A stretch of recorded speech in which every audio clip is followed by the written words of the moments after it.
جفا و خیانت باور نکردنی عالی انصاری در حق حسام فرزان. حسام فرزان در کدام کشور زندگی می کند؟ آیا با واقعیت عالی انصاری با حسام فرزان نامزد شده است؟ افشای حقایق و رازهای پشت پرده زندگی عالی انصاری در کشور انگلستان. دلیل سرودن آهنگ‌های عاشقانه عالی انصاری با حسام فرزان چی بوده است؟ من در این ویدیو پیرامون حقایق همین ماجرا خواهم پرداخت، پس در ادامه با کانال دنیا اینفو باشید.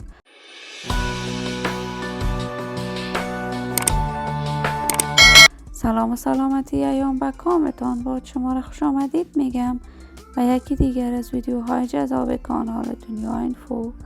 برای دوست شدن با این کانال علامت سابسکرایب را فشار دهید تا از ویدیوهای دیگر کانال دنیا اینفو هم آگاه شوید. عالی انصاری، هنرمند خوش صدای افغان، یکی از صداهای سریلا در هنر موسیقی افغانستان بوده است. عالی انصاری علاقه‌مندان و طرفداران صدایش در میان جوانان کشور فراوان بوده است.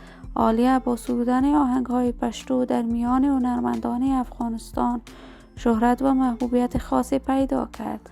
عالی انصاری این روزها آهنگ‌های جدیدش با حسام فرزان، یکی دیگر از هنرمندان جوان کشور، گل کرده است. حسام کارهای هنریش را با اشتراک در برنامه ستاره افغان تلویزیونی طلوع آغاز کرد. مورد حمایت و تشویق فراوان آهنگ‌های عالی انصاری و حسام فرزان قرار می گرفت، ولی عالی انصاری به یکبارگی تصمیم گرفته است که دیگر هیچ آهنگ دوگانه با حسام فرزان نشر نکند. خبرهایی که گوی عالی انصاری با حسام فرزان نامزد شده است تمامش دروغ بوده است و اساس و بنیاد نداشته است.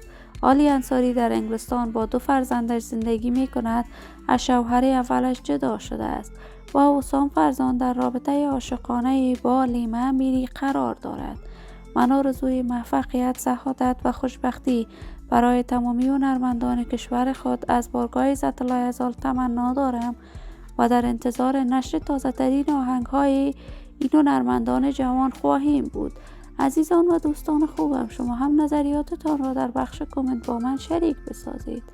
اگر تا هنوز عضو کانال دنیا اینفو نشدید، پس برای عضویت با این کانال علامت سابسکرایب را فشار دهید.